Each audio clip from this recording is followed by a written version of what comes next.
Que teñen en común Orson Welles, Robert Rodríguez, Delfín Seyrig ou Quentin Tarantino? Pois que non teñan diñeiro e amañáronse para poder facer as súas películas. Se ti tampouco tes cartos e o teu tío rico aínda ten boa saúde, atende. Imos te explicar neste primeiro vídeo da pílula O cinema de baixo orzamento como se resolveu este problema ao longo da historia do cinema.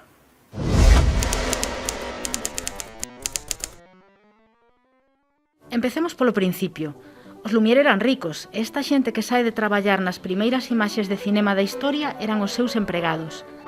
Para este caso, interésannos máis as trucaxes que fixeron autores como Georges Méliès ou Lotte Reiniger, que facía cinema cunhas tesouras e unha pantalla. Só hai que ter un pouco de paciencia. Méliès inventou as trucaxes que sentaron as bases dos efectos especiais modernos sen necesidade de gastar cartos, usando os recursos dispoñibles no propio estudio e na cámara. Scorsese recreou en Hugo como Méliès fixo esta escena, pero gastou bastantes máis cartos. 3, 2, 1, freeze! Skeletons, that's great, you can go. Pyrotechnics in, please. Knights, please don't move. Freeze, freeze, everybody. Wait for my action. 3, 2, 1, action!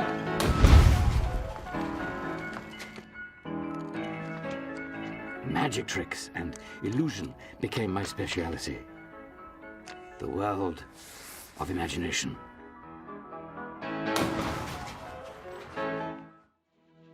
Desde a irrupción do sonoro, os grandes estudios de Hollywood copan a produción, de maneira que queda como alternativa de baixo orzamento productivo o traballo desenvolvido polas vanguardas.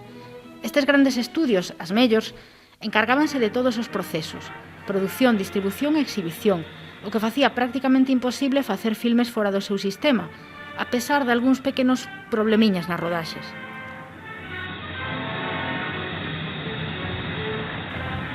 En 1948 aprobouse en Estados Unidos unha lei antimonopolio que rachaba co poder absoluto destas empresas e permitía incorporar o que foi progresivamente coñecéndose como produción independente.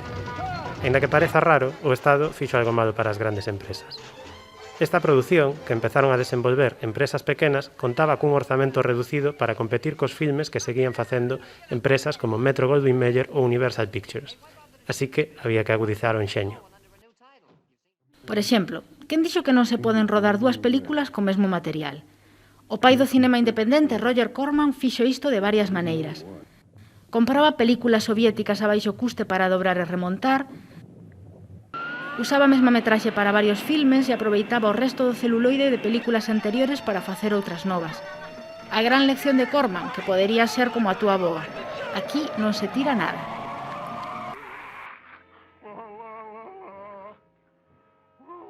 I've been quoted as saying, make the most of what you've got, which I would translate as use what you have around you.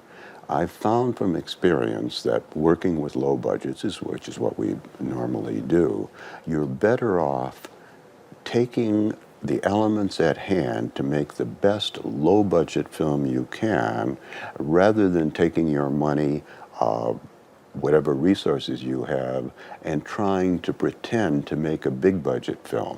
I think you're more likely to fail doing that, and I think you have a greater chance of success if you recognize what the limitations of your budget, your schedule, and so forth are, and try to work within those limitations. Bueno, Corman tiña outra lección: pensar a quen te dirixes para facer o teu proxecto rendible. Como era complicado para unha empresa independente entrar no circuito de exhibición en salas, pensou as súas películas para os autocines.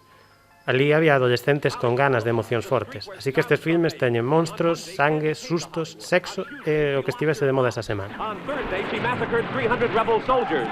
On Friday she found out the bullets were real. On Saturday she married Godzilla. By Sunday she was a star. Things happen fast on Hollywood Boulevard.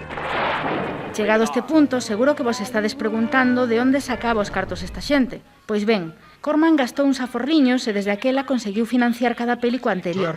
Outra xente buscou a vida de outra maneira. With overlap, action please.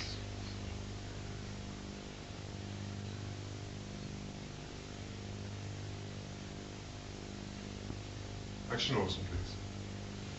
Just do anything? No, sorry, cut. You're rolling. 102, take 2.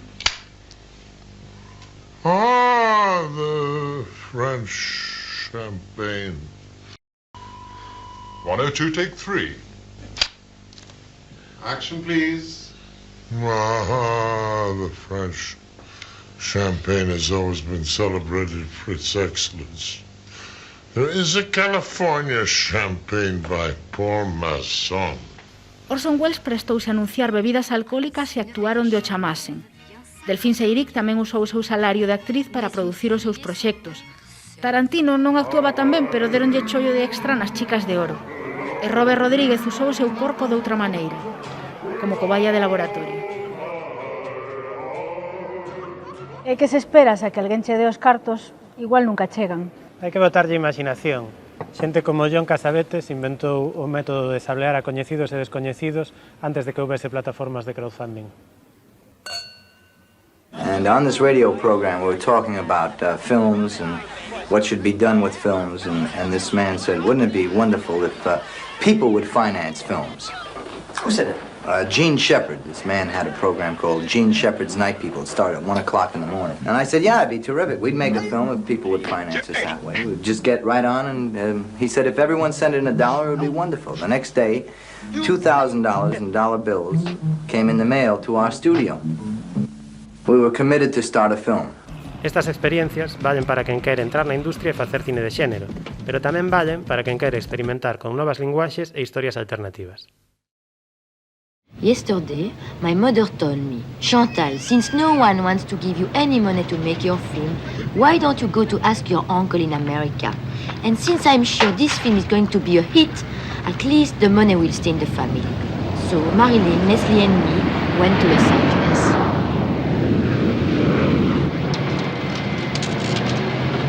A tecnoloxía tamén foi abrindo novas vías para facer cine de baixo orzamento. Os equipos pensados para uso doméstico serviron a moita xente para lanzarse a documentar a realidade ou poñer en imaxes as súas ideas.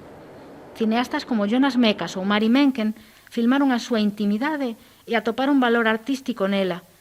Isto pasaba primeiro co Super 8 ou 16 mm e multiplicouse coa popularización do vídeo nos anos 80.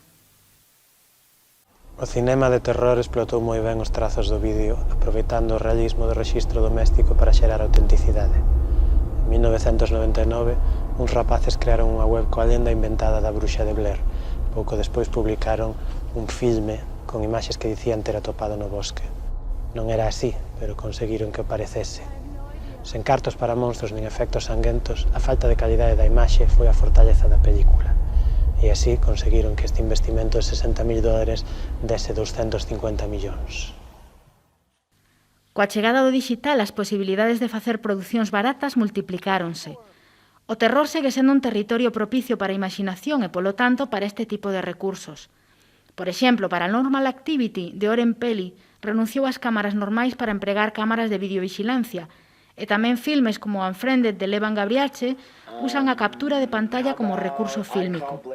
Ademais, o cinema de guerrilla dos 70 e 80 faise aínda máis sinxelo se podes usar unha cámara moi pequena ou mesmo o teu teléfono móvil, como fixo Sean Baker en Tangerine, unha película íntegramente filmada cun iPhone. Se non tes cartos para o último modelo de iPhone, tampouco te preocupes.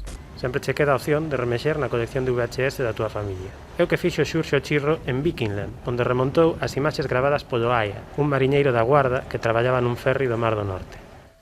O recurso da apropiación de imaxes levaba usándose desde os anos 50, pero o abaratamento dos programas de edición e a facilidade para atopar materiais na rede dannos outra maneira máis de facer cinema case sen un peso.